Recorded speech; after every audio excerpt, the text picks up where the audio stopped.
Hotels రంగంలో తనకంటూ ఓ ప్రత్యేకతను చాటుకున్న సెసి డెలిషియస్ ఎన్నెన్నో రుచికరమైన న్యూ వెరైటీ ఫుడ్ ఐటమ్స్. సెసి delicious sweets and bakery, Prakasam road, Ganganammapeta, Tenali. ఈ convention function hall AC, RTC bus stand out gate ఎదురు, తెనాలి. Cell number 7288856666. తెనాలిలో మరెక్కడా లేని విధంగా శుభకార్యాలు ఏమైనా విశాలమైన లగ్జరీ రూమ్స్ తో ఆహ్వానిస్తోంది విడిదిల్లు. టీటీడీ కళ్యాణ మండపం ఎదురు, చెంచుపేట, తెనాలి. 8854888888. ఇంటర్మీడియట్ పరీక్షల ఫలితాలలో మరోసారి సత్తా చాటిన వివేక. సీనియర్ మరియు జూనియర్ ఇంటర్ ఫలితాలలో రాష్ట్ర స్థాయిలో విజయ దుందువి మోగించిన వివేక.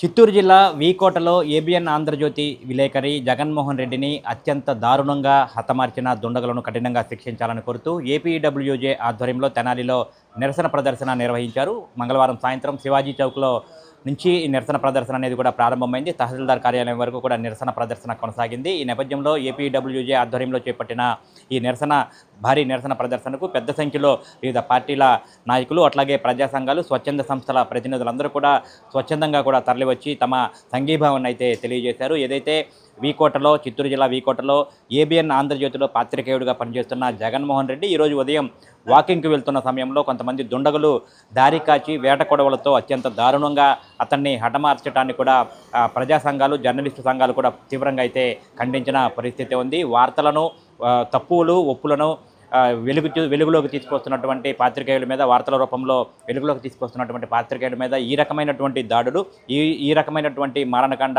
చేపట్టడం అత్యంత బాధాకరమని చెప్పని కూడా ప్రజా సంఘాల నాయకులు, జర్నలిస్టు సంఘాల నాయకులు, రాజకీయ పార్టీ నాయకులు అయితే తీవ్రంగా ఖండించారు. శివాజీ చౌక్ నుండి భారీ ప్రదర్శనగా నినాదాలు చేసుకుంటూ కూడా ప్రదర్శనగా బోసు రోడ్డు, గాంధీ చౌక్, బోసు రోడ్డు మీదుగా ఇటు కొత్తపేటలో ఉన్నటువంటి తహసీల్దార్ కార్యాలయానికి చేరుకొని తహసీల్దార్ గోపాలకృష్ణకైతే వినతి పత్రం అందజేశారు. ఏదైతే జగన్మోహన్ రెడ్డి, పాత్రికేయుడు జగన్మోహన్ రెడ్డి మీద దాడి చేసి అత్యంత దారుణంగా అతన్ని హతమార్చిన నిందితులను కఠినంగా శిక్షించాలి, అట్లాగే జర్నలిస్టుల రక్షణ కోసం ప్రత్యేక చట్టాలను అమలు చేయాలి, అట్లాగే జగన్మోహన్ రెడ్డి కుటుంబానికి, ఏదైతే పాత్రికేయుడు హత్యకు గురైన పాత్రికేయుడు జగన్మోహన్ రెడ్డి ఉన్నాడో అతని కుటుంబాన్ని కూడా ప్రభుత్వం ఆదుకోవాలని చెప్పని ఈ సందర్భంగా అయితే నాయకులు కోరిన పరిస్థితి ఉంది. ముందు ఇటువంటి ఘటనలు పునరావృతం కాకుండా చూడాలని చెప్పని అయితే విజ్ఞప్తి చేసిన పరిస్థితి ఉంది. వార్తలకు సంబంధించి ఏదైనా సమాజంలో జరుగుతున్న తప్పులను వెలుగులోకి తీసుకొచ్చే పాత్రికేయులపై ఇటువంటి విధంగా దాడులు చేయటం, ఇటువంటి విధంగా హత్యాకాండకు పాల్పడటం అత్యంత బాధాకరమని అయితే ఇటు జర్నలిస్టు సంఘ నాయకులు, అట్లాగే రాజకీయ పార్టీల ప్రతినిధులు, స్వచ్ఛంద సంస్థలు, ప్రజా సంఘాల నాయకులు అయితే పేర్కొన్న పరిస్థితి ఉంది.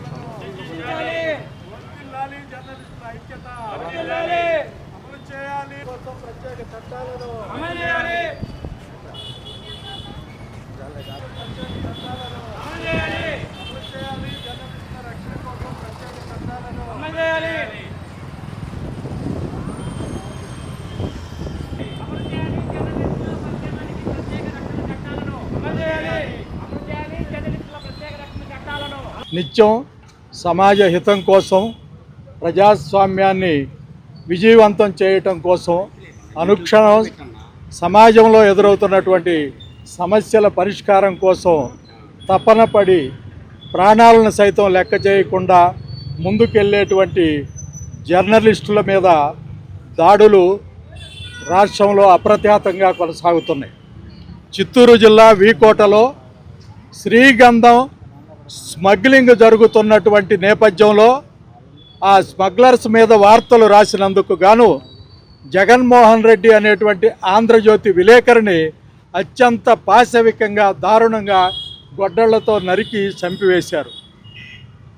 జర్నలిస్టుల రక్షణకి ఏ విధమైనటువంటి కట్టుదిట్టమైనటువంటి చర్యలు కూడా కేంద్ర రాష్ట్ర ప్రభుత్వాలు ఆసక్తి చూపుతున్నటువంటి దాఖలాలు కనపడటం లేదు.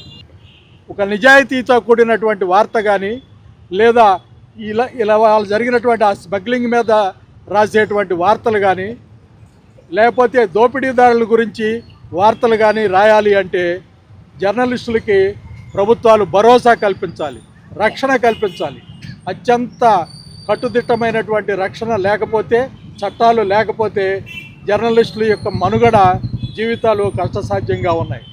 ఈ రోజున జగన్మోహన్ రెడ్డి హత్య అనేటువంటిది దేశం యావత్తు కూడా చాలా ఒక దిగ్భ్రాంతికి గురి చేసింది.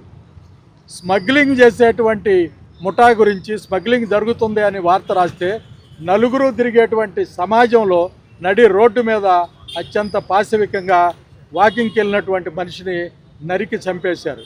ఇంకో మిత్రుడికి గాయాలైనవి తీవ్రంగా.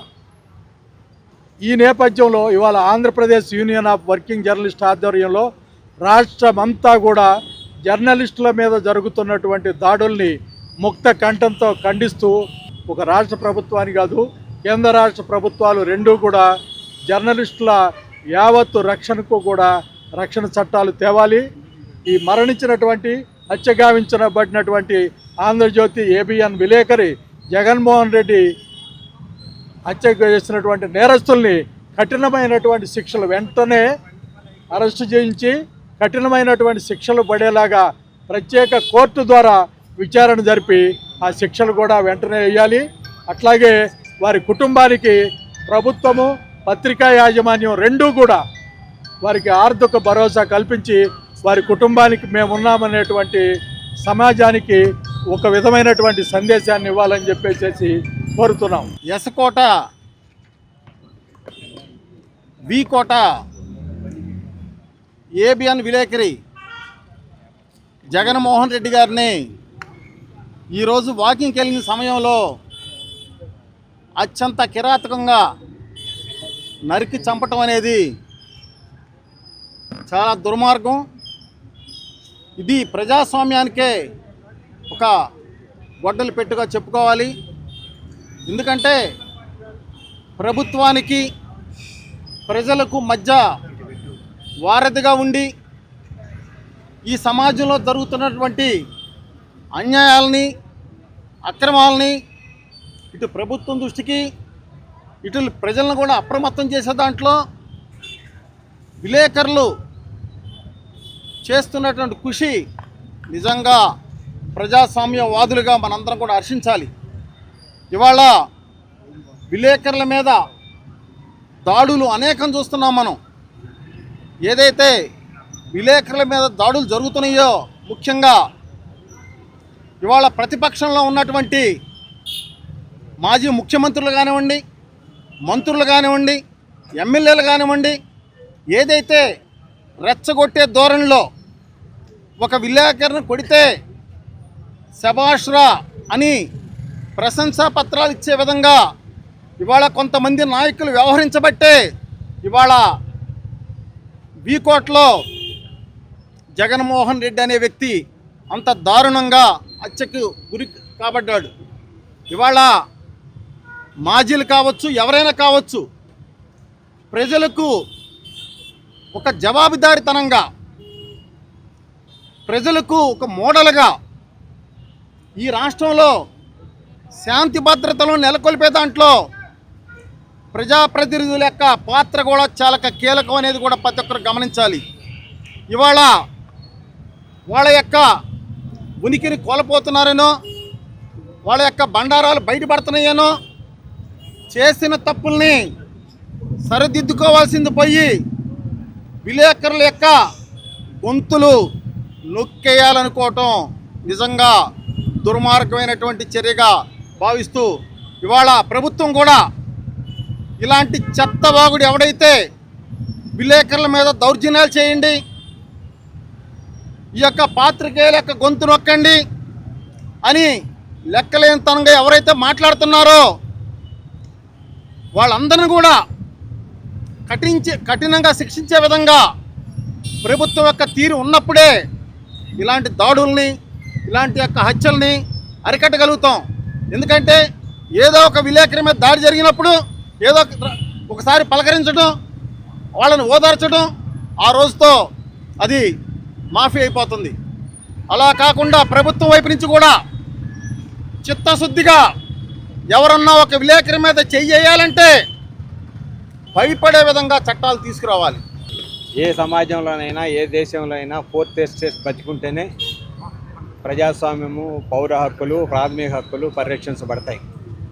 పత్రికా స్వేచ్ఛ అనేటువంటిది కనుక అడుగంటితే అది సమాజంలోని అట్టడుగు ప్రజానికం ఎవరైతే ఉన్నారో వాళ్ళ యొక్క హక్కులకి, జీవనానికి భంగం కలుగుతుంది. ఇవాళ పరిస్థితి సంఘ వ్యతిరేక శక్తులు, అరాచక శక్తులు, పాలకుల యొక్క మద్దతుతోటి, పాలకుల యొక్క అండదండలతోటి మేమేం చేసినా మాకు రక్షణ ఉంది, చలామణి అవుతాము, ఎటువంటి శిక్షలు మాకు పడవనేటువంటి భరోసా ఉండమంటే ఇవాళ వీళ్ళు రెచ్చిపోతున్నారు, వీధుల్లోకి వస్తున్నారు. పత్రికా విలేకరుల మీద కూడా దాడులు చేసేటువంటి వాతావరణాన్ని మనం గమనిస్తున్నాం. ఇది చాలా దుర్మార్గం. ఇవాళ ఇంతటితోటే దీన్ని వదిలేస్తే మేమేం చేసినా మాకు రక్షణ ఉంటుంది, పర్వాలేదు అనేటువంటి ధోరణి సమాజంలో తెచ్చిపిరుతుంది. అందుకని చెప్పేసి దీన్ని ఖండించాల్సినటువంటి అవసరం ఉంది. ప్రభుత్వం కూడా ఇప్పటికే దోషుల్ని అరెస్ట్ చేసి ఉండాలా, జల్లెడబట్టి ఎక్కడున్నా సరే. ఈ హత్యకి ప్రోద్బలం ఎవరుండారు, కారకులు ఎవరు, వారి ఎరకమైన ఎవరుండారు, వాళ్ళందరినీ కూడా అరెస్ట్ చేయాలా, అరెస్ట్ చేసి తగిన శిక్షలు వేయాలా. ఈ రాష్ట్రంలో పత్రికా రంగంలో పనిచేసే వాళ్ళకి స్వేచ్ఛ ఉంది అనేటువంటి వాతావరణాన్ని ప్రకటనల ద్వారా కాకుండా ఆచరణలో చూపించితే అప్పుడు నిజంగా ఇవాళ జగన్మోహన్ రెడ్డి లాంటి వ్యక్తులు చనిపోయినా మిగతా వాళ్ళు కూడా ధైర్యంతో ముందుకొచ్చి వాళ్ళ విధులు నిర్వర్తించడానికి అవకాశం ఉంటుంది. ఆ రకమైన ప్రభుత్వం ప్రయత్నం చేయాలి. అట్లాగే ప్రజాస్వామిక శక్తులు కూడా ఈ రాష్ట్రంలోని అన్ని రకాల సంఘాలు ఈ హత్యని ఖండించాలా, పత్రికా రంగం అండదండలుగా ఉండాలని చెప్పేసి సిపిఎం కోరుకుంటాం. వైఫల్యం వల్లనే ఈరోజు జర్నలిస్టుల మీద ఇటువంటి అమానుషమైన హత్యాకాండ జరుగుతున్నాయి. దీన్ని ప్రజాతంత్రవాది, ప్రజాస్వామ్యవాది అందరూ కూడా ఖండించాలని విజ్ఞప్తి చేస్తున్నాం. ఎందుకంటే ఈ రాష్ట్రంలో కానీ దేశంలో కానీ ప్రజల యొక్క గొంతు నులిమే విధంగా ప్రజా సమస్యలను వెలికితీసే జర్నలిస్టుల మీద దాడులు, దౌర్జన్యాలు చేస్తే ఇక పత్రికా స్వేచ్ఛకి విలువేముంటుంది? అందుకనే ఆంధ్రప్రదేశ్ వర్కింగ్ జర్నలిస్ట్ యూనియన్ రాష్ట్ర కమిటీ మాజీ సభ్యులుగా దీన్ని తీవ్రంగా ఖండిస్తున్నాం. దేశంలో కొంచెమైనా న్యాయం ఉందంటే ఈ జర్నలిజంలో జరుగుతున్న విప్లవం ఇలాంటి అన్యాయాలను బయట తీసుకురాబట్టే న్యాయం కొంచెమైనా నిలిచింది. అలానే దోషులకి నేను చెప్పేది ఏంటంటే, మీరు ఒకళ్ళని చంపినంత మాత్రాన అది ఆగదు. ఏదైతే జర్నలిజం ఉందో అది ఆగదు. పైగా ఈ మూలం ఏంటి? స్మగ్లింగ్. అక్కడ స్మగ్లింగ్ జరుగుతుంది. ప్రభుత్వం పూర్తిగా దాన్ని స్మగ్లింగ్ ఈ సంఘటనల మూలకాన అక్కడ బాగా జరుగుతుందని అర్థం చేసుకొని పూర్తిగా దాన్ని అణిచివేస్తుంది. కాబట్టి ఇలా ఎవరైతే తప్పుడు పనులు చేస్తుంటారో వాళ్ళు తెలుసుకోండి, మీరు ఒకళ్ళని చంపినంత మాత్రాన మీరేం తప్పించుకోలేరు. మీరు తప్పించుకోవడమే కాకుండా మీ ఆదాయానికి మూలమైన అన్ని వ్యవస్థల్ని గవర్నమెంట్ వారు అలానే విలేకరులు కలిసి దాన్ని నాశనం చేస్తారు. చనిపోయిన విలేకరికి న్యాయం చేయవలసిందిగా మా సంఘం తరఫున కోరుచున్నాం. వీకోట మండలంలో ఆంధ్రజ్యోతి విలేకరి జగన్మోహన్ రెడ్డి గారిని అత్యంత కిరాతకంగా హత్య చేసినటువంటి సందర్భాన్ని తెలుగుదేశం పార్టీ తరఫున తీవ్రంగా ఖండిస్తున్నాం. హతులు ఎవరైతే ఉన్నారో జగన్మోహన్ రెడ్డి గారికి ఆత్మశాంతి కలగాలని వారి కుటుంబానికి తెలుగుదేశం పార్టీ తరఫున ప్రగాఢమైన సానుభూతి తెలియజేస్తా ఉన్నాం. పెద్దలు చెప్పినట్టు 4 స్తంభాలు ఏదైతే ఉన్నాయో చట్టం, న్యాయం, ధర్మం, అదేవిధంగా ఇవాళ పత్రికా రంగం, పేపర్ రంగం కానీ టీవీ రంగం కానీ ఈ 2 లేకపోతే ఈరోజు దేశవ్యాప్తంగా ప్రపంచవ్యాప్తంగా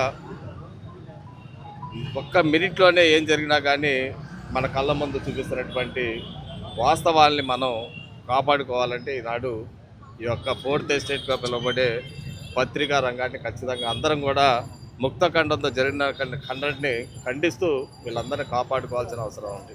ప్రభుత్వాన్ని మేము కూడా ప్రభుత్వంలో ఉన్నాం, కూటమి భాగస్వామ్యంగా మా తరఫున కూడా తెనాలి తెలుగుదేశం పార్టీ తరఫున ఒకటే అప్పీల్ చేస్తూ ఉన్నాం. ఇలాంటి ఘటనలు పునరావృతం కాకుండా ఉండాలంటే ఎవరైనా ఎంత పెద్ద దోషులైనా కానీ వాళ్ళని పట్టుకొని బహిరంగంగానే ఎన్కౌంటర్ చేసినప్పుడే ఇలాంటి దాడులు ఆగుతాయని చెప్పేసి మా యొక్క ప్రగాఢమైన నమ్మకం, విశ్వాసం. చట్టం కూడా ఆ విధంగా చట్టాన్ని కొద్దిగా సడలించైనా కానీ అంతటి కఠినమైన శిక్ష వేయాలని చెప్పేసి కోరుకుంటూ ఎవరైతే చనిపోయారో ఆంధ్రజ్యోతి విలేకరి జగన్మోహన్ రెడ్డి గారికి మా ప్రగాఢమైన సానుభూతి తెలియజేస్తాం. మిత్రులారా, నా పేరు లోకం భాస్కరరావు, సిపిఎంఎల్ లిబరేషన్ రాష్ట్ర కమిటీ సభ్యుడిని. చిత్తూరు జిల్లాలో వీకోటలో జరిగినటువంటి ఆంధ్రజ్యోతి విలేకరిని హత్యని సిపిఎంఎల్ లిబరేషన్ రాష్ట్ర కమిటీ తీవ్రంగా ఖండిస్తూ ఉంది. ఈ దేశంలో కానీ ఈ రాష్ట్రంలో కానీ అసలు ప్రజాస్వామ్యం ఉందా అని చెప్పేసి మనం ఒకసారి ప్రశ్నించుకోవాల్సిన అవసరం ఉంది. ప్రతి ఒక్క నోరెత్తి ఎవరైతే గొంతెత్తి అడుగుతారో వాళ్ళ గొంతులెత్తి నొక్కే విధంగా కేంద్ర రాష్ట్ర ప్రభుత్వాలు అనుసరిస్తున్నటువంటి ప్రజా వ్యతిరేక విధానాలని మరి విలేకరులు ఈ దోషుల్లో వీళ్ళందరినీ కూడా బయటకు తీసిన సందర్భాల్లో వాళ్ళందరి మీద దాడి చేయటం, అన్యాయాలు అక్రమాలని బయటకు తీసిన విలేకరులందరినీ కూడా హత్యలు చేయటం అనేది సర్వసాధారణం అయిపోయింది. విలేకరి వృత్తిలోకి రావాలంటేనే మరి కత్తి మీద సాము లెక్క వాళ్ళ కుటుంబాలు ఎంతో భయభ్రాంతులతో ఉన్నాయి. అందుకోసం ఇలాంటి నడి రోడ్డు మీద హత్య చేసినటువంటి ఈ కిరాతకమైనటువంటి గూండాల్ని మరి తీవ్రంగా శిక్షించినప్పుడే ఈ జర్నలిస్టులు మరియు వార్తల్ని నిజాయితీగా నిర్భయంగా రాయగలరని చెప్పేసి సిపిఎంఎల్ లిబరేషన్ మరి దాన్ని తీవ్రంగా ఖండిస్తూ ఈ దోషుల్ని తీవ్రమైనటువంటి శిక్ష విధించాలని చెప్పేసి మేము డిమాండ్ చేస్తూ ఉన్నాం. సోదరులారా, ప్రజల సమస్యలకి ప్రజల యొక్క ఆశలకి వారధిగా ఉండే పత్రికల మీద ఈ రోజున దాడి జరిగింది. ఆ దాడిలో మన తోటి విలేకరి జగన్మోహన్ రెడ్డి గారు మరణించడం చాలా దురదృష్టకరం. ముందుగా వారికి సంతాపం, వారి కుటుంబానికి సానుభూతిని తెలియజేస్తూ ఇలాంటి దురదృష్ట సంఘటనలు జరగడానికి కారణమైన వ్యక్తులని కఠినంగా శిక్షించాలని, అదేవిధంగా రాష్ట్ర ప్రభుత్వంలో మేము భాగస్వాములం కాబట్టి తప్పనిసరిగా ఇలాంటి సంఘటనలు పునరావృతం కాకుండా ఉండటం కోసం గట్టి చర్యలు తీసుకోమని మానించి కూడా విజ్ఞప్తి చేస్తున్నాం. ఎందుకంటే పోయిన ప్రాణాన్ని తీసుకురాలేం, రేపటి రోజున పోయకుండా ప్రాణాన్ని పోకుండా కాపాడగలిగే శక్తి ఈ ప్రభుత్వానికి ఉంది. రేపటి రోజున ఎక్కడ కూడా ఏ విలేకరికి కూడా సమస్య రాకుండా చూడాల్సిన బాధ్యత రాష్ట్ర ప్రభుత్వం మీద ఉన్నదన్న విషయం అందరికీ తెలుసు. కానీ ఈ రోజున ఈ సంఘటన వెనుక ఉన్న దుండగుల్ని తీవ్రంగా శిక్షించిన రోజునే ప్రజలు నమ్ముతారు కాబట్టి వారి మీద కఠిన శిక్ష విధించాలని కోరుకుంటూ ఇంటర్మీడియట్ పరీక్షల ఫలితాలలో మరోసారి సత్తా చాటిన వివేక.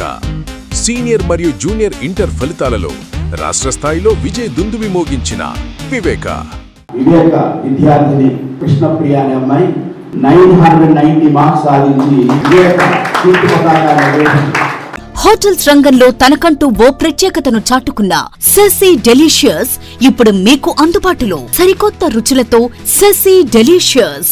South Indian, north Indian, Chinese, bakery, desserts and ice creams ఇంకా ఎన్నెన్నో రుచికరమైన న్యూ వెరైటీ ఫుడ్ ఐటమ్స్. సెసీ delicious sweets and bakery, Prakasam road, Ganganammapeta, Tenali. Andhra Paris తెనాలిలో అధునాతన హంగులతో మీకు స్వాగతం పలుకుతోంది ఈ కన్వెన్షన్. వెడ్డింగ్స్, రిసెప్షన్స్, ఎంగేజ్మెంట్స్, కాన్ఫరెన్స్లు, సెమినార్స్ మరియు అన్ని రకాల ఫంక్షన్లకు అనువైన వేదిక ఈ convention function hall AC, RTC bus stand out gate ఎదురు, తెనాలి. Cell number 7288566666. విడిదిల్లు ఏ luxury villa, guest house and rooms. తెనాలిలో మరెక్కడా లేని విధంగా శుభకార్యాలు ఏమైనా విశాలమైన లగ్జరీ రూమ్స్ తో ఆహ్వానిస్తోంది విడిదిల్లు. మరియు ఫుడ్ సర్వీస్ కూడా అందుబాటులో కలదు. మరియు ఎయిర్పోర్ట్ నుండి పికప్ అండ్ డ్రాపింగ్ సౌకర్యం. టీటీడీ కళ్యాణ మండపం ఎదురు, చెంచుపేట, తెనాలి. 88548888